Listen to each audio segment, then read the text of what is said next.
आपकी बेटी अगर फर्स्ट ईयर सेकंड ईयर में पढ़ती है और अपने मुस्तकबिल के बारे में बिल्कुल भी वो सीरियस नहीं है, ना घर के कामकाज में सीरियस है, ना पढ़ाई में सीरियस है, तो आपने करना क्या है। कुछ दिन पहले मैं अपनी बेटी को लेता हूँ और गाड़ी भी लेके मैं निकल जाता हूँ। मैं उसको बोलता हूँ आओ आज हम कहीं पे सैर करने जाते हैं, कुछ सीखते हैं। मैं उसको लेके अपने एक गरीब रिश्तेदार के पास जाता हूँ जिसका घर गलियों के अंदर मौजूद है। हमारे माशरे में बहुत बड़ी तादाद ऐसी मौजूद है जो कि गलियों के अंदर दूर दराज इलाकों में रहते हैं और उनके घर के अंदर 2-2 3-3 कमरे बस होते हैं। मैं उस रिश्तेदार के घर लेके जाता हूँ, वहाँ पे वो हमें ड्राइंग रूम में बिठाते हैं। उसके घर में टोटल 3 कमरे होते हैं।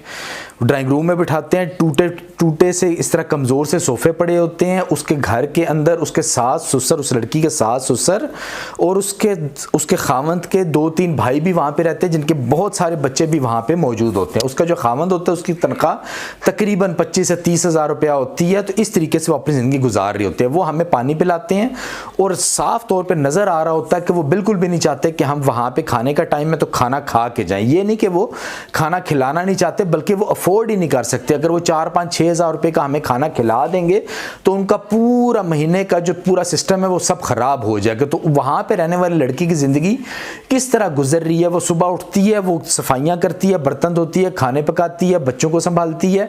उसके बाद जो बाकी टाइम बचता है वो उसका आपस में लड़ाई झगड़ों में चल पड़ता है, क्योंकि उसे घर के अंदर बहुत सारे मुश्तरका लोग रह रहे होते हैं और खावंद की आमदनी भी इतनी ज़्यादा नहीं है। इस पूरे तरीके से उनकी ज़िंदगी गुजर रही होती है। मैं अपनी बेटी को वहाँ पर ये सब चीज़ें दिखाता हूँ और वहाँ से हम वापस आ जाते हैं। आने के बाद मैं रास्ते में उसको पूरा बताता हूँ कि इस घर के अंदर ऐसा ये पूरा सिस्टम चल रहा है, क्योंकि वो रिश्तेदार होते हैं, पहले से भी उसको उनके पूरे सिस्टम का पता होता है। वहाँ से आने के बाद रास्ते में मैं एक अपने बचपन के दोस्त के घर जाता हूँ। वहाँ पे जाता हूँ, जो मेरा बचपन का दोस्त होता है वो और उसकी बीवी बाकायदा एक बिजनेस चला रहे होते हैं अपने घर में, और उनका पूरा सेटअप बना होता है जो कि ऑटो पे चल रहा होता है। और उनके घर में पोर्च के अंदर भी एक गाड़ी खड़ी होती है, बाहर भी गाड़ियां खड़ी होती हैं। वो आता है, दरवाज़ा खोलता है, हमें अंदर ले जाता है। बाप बेटी को अंदर लेके जाने के बाद उसने कुछ खाने का बंदोबस्त नहीं किया होता। ठीक 5 मिनट के बाद वो फ़ोन करता है और तकरीबन 20 से 25 मिनट के अंदर अंदर कुछ वो ऑर्डर करता है और मुख्तलिफ किस्म के खाने आ जाते हैं। वो हमें अच्छा खासा खाना खिलाता है और काफ़ी खाना बच भी जाता है, जो वो फैमिली पूरे बात बोलते हैं ज़ाया नहीं करेंगे, वो खाते हैं। खैर, इस तरीके से उनका पूरा सिस्टम देखने के बाद हम वहाँ से आ जाते हैं। मैं अपने बेटी को बाहर निकल कर बताता हूँ, देखो ये है, ये वो जो बेटी है उस घर में, जो मेरे दोस्त की बीवी है, वो एक पढ़ी लिखी खातून है। उसने अच्छी खासी डिग्री की थी और बाद में उसके बाप ने भी उसको अच्छा सपोर्ट किया था, पैसे के तौर पे नहीं, उसको बाकी चीज़ों में सपोर्ट किया था और उसने अपना बिजनेस खड़ा करने में कामयाब हो गई थी। फिर उसकी शादी भी एक ऐसे लड़के से की गई थी जो दोनों एक ही फील्ड से ताल्लुक़ रखते थे और अभी वो बाकायदा एक बिजनेस खड़ा करने में काफ़ी अरसे से कामयाब हो चुके हैं। उनका बिजनेस ऑटो पे चलता है। अब वो सिर्फ अपने बिजनेस को देखें, बाकी पूरा टाइम जो वो अपने बच्चों की तरबियत पे और हर टाइम इधर उधर सैर करने पर गुजारते हैं। ये दोनों घरों की स्टोरियाँ मैं अपनी बेटी के सामने रख लेता हूँ। हम वहाँ से निकल आते हैं। मैं आने के बाद अपनी बेटी को बताता हूँ कि ये 2 रास्ते हैं आपके जिंदगी में। एक तरीका ये होता है कि जब बेटी इस उम्र में होती है, फर्स्ट ईयर सेकंड ईयर में, उसको घर के काम काज करने चाहिए, सफाइयां करे, कपड़े धोए, बर्तन धोए, ये सब काम पूरे घर के करने चाहिए, क्योंकि आगे जाके जब उसकी शादी होती है तो उसने वही जो गलियों के अंदर मौजूद घर है उस तरह के किसी घर में जाना होता है, वहां पे इन चीजों का होना जरूरी है।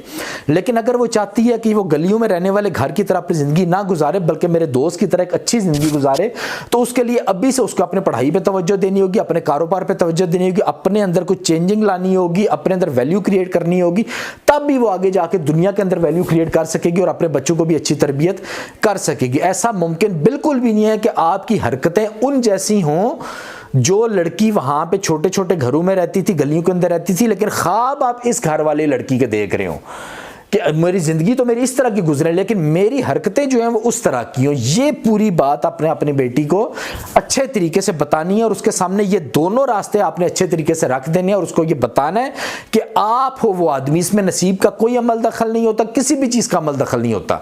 आप जिस तरह की अभी आदतें करोगी, जिस तरह के काम करोगी, जिस तरह की डायरेक्शन लोगी, जिस तरह की पढ़ाइयां करोगी, जिस तरह के प्लान करोगी, उसी तरह की ही अल्लाह पाक आगे जाके आपको जिंदगी देगा। ये नहीं हो सकता कि आप जो करोगे अल्लाह पाक आपको उससे मुख्तलिफ जिंदगी देगा। ये पूरी बात अच्छे तरीके से आपने अपनी बेटी को समझाना है और इस उम्र में मैं आपको यकीन दिलाता हूं उसको वो बहुत सीरियसली इन बातों को समझेगी और आगे वो अपनी जिंदगी की डायरेक्शन इसी तरह करेगी। इसी तरह एक और बात, कुछ अर्सा पहले तकरीबन 1-2 महीने पहले मेरे बेटे का बाजू टूट जाता है। बाजू टूट जाता है, मैं उसको अच्छे डॉक्टर के पास लेके जाता हूँ, आधे घंटे 1 घंटे के अंदर अंदर वो उसका प्लास्टर भी कर देते हैं, पूरा एक्सरे वगैरह करके सब कुछ खत्म कर देते हैं। हम वापस घर आ जाते हैं, फिर 1 महीने के बाद वो हमें टाइम देते हैं आपने दोबारा आना। अब 1 महीने के बाद मैं उस हॉस्पिटल में नहीं जाता। मैं क्या करता हूँ, मैं अपने दोनों बच्चों को कुछ सिखाने की कोशिश करता हूँ। मैं उनको लेके जाता हूँ एक गवर्नमेंट का हॉस्पिटल में। गवर्नमेंट का हॉस्पिटल में हम पहुंचते हैं, वहां पे जाके मैं उनको बताता हूँ कि यहाँ पे थोड़े पैसों में हमारा काम हो जाएगा। मेरे बच्चे जाहिरी तौर पे खुश होते हैं कि अच्छा चलो अब्बू अच्छी बात है, यहाँ पे कम पैसे लगेंगे। वहां पे जाके मैं लाइन में खड़ा, तो लाइन में खड़ा होने के बाद 1.5-2 घंटे के बाद मेरा नंबर आता है। मैं वहां पे 30-35 रुपए देता हूँ, मेरी पर्ची बन जाती है। पर्ची लेने के बाद मैं अपने बच्चों को अपने साथ ही रखता हूँ, उनको सब ये दिखा रहा होता हूँ, वहां पे रश हर चीज दिखा रहा होता हूँ और लोगों की हालत भी दिखा रहा होता हूँ। इन लोगों को देखो, ये सब गरीब लोग हैं।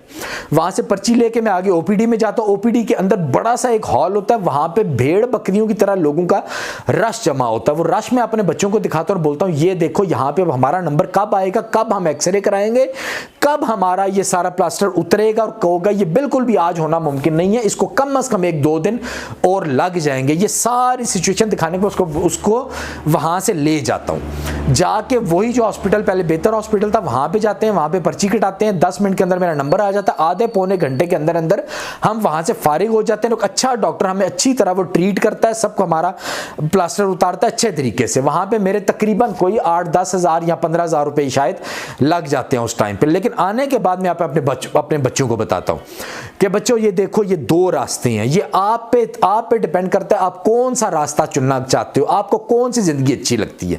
वहां पे जो गरीब लोग मौजूद थे जिनके पास इतनी आमदनी नहीं है कि वो अपना इलाज किसी बेहतर जगह पे करा सकें, वो आप अपना पूरे 2-3 दिन का टाइम जाया कर रहे हैं। उनके पास वक्त की कदर बिल्कुल भी नहीं है। लेकिन ये सब कुछ ऐसा नहीं है कि अल्लाह पाक ने उनके नसीब में ऐसा लिखा हुआ है या अल्लाह पाक ने उनको यहां तक पहुंचाया, नहीं, ये उनकी हरकतें हैं। वो अपनी चीज को अच्छे तरीके से प्लान नहीं करते, वो टाइम के ऊपर मेहनत नहीं करते, वो टाइम पे पढ़ाइयां नहीं करते, इस तरह वो सब चीजें कुछ भी प्लान नहीं करते। इस वजह से वो गरीब रह जाते हैं। लेकिन आगे जाके वो माशरे में ये बताते हैं कि हम गरीब हैं, हमें अल्लाह ने गरीब रखा हुआ है, हमारा नसीब ही ऐसा है। लेकिन ऐसा बिल्कुल नहीं होता। आप अपनी जिंदगी में आगे क्या चाहते हैं अपने लिए, अपने बच्चों के लिए, अपने माँ बाप के लिए? क्या आप ये चाहते हैं कि आपके माँ बाप जब अगली उम्र में जाके बीमार हो जाएंगे तो आप उनको यहाँ पे सरकारी अस्पताल में लेके आएंगे? जब यहाँ पे लेके आएंगे छोटे छोटे इलाज के लिए 2-3 दिन लगेंगे, डॉक्टर भी अच्छे नहीं मिलेंगे, इलाज भी अच्छा नहीं होगा, आपका बाप वैसे यहाँ पे मर जाएगा। लेकिन अगर आप आज अच्छे काम करते हैं, अच्छी तरक्की करते हैं, कल को आपके बच्चों का भी आपने इलाज कराना है या अपना भी आपने इलाज कराना है या मेरे यानी अपने माँ बाप का भी इलाज करना है, जब आपके पास सहूलियात मौजूद होंगी। सहूलियात तभी मौजूद होंगी जब आप अपने अंदर को चेंजिंग लेके आएंगे, अपने अंदर को बेहतरी लेके आएंगे, पढ़ के, हुनर सीख के, अच्छे स्किल सीख के आगे जल्दी से जल्दी अपना एक बिजनेस क्रिएट करके आप अच्छी जिंदगी गुजार सकेंगे। तो आपने ये आज फैसला करना है कि आपने आगे जिंदगी में जब भी आपके साथ कोई मसला बने, आपने सरकारी अस्पतालों में आके धक्के खाने हैं या आपने बेहतर अस्पताल में जाके 1 घंटे के अंदर इलाज करके वापस पहुंच जाना है। तो ये दोनों चीज़ें मैंने अपने बच्चों को इस तरह से सिखाई हैं। तो आज के लिए इतना काफ़ी है। दुआ में याद रखिएगा। अल्लाह हाफिज़।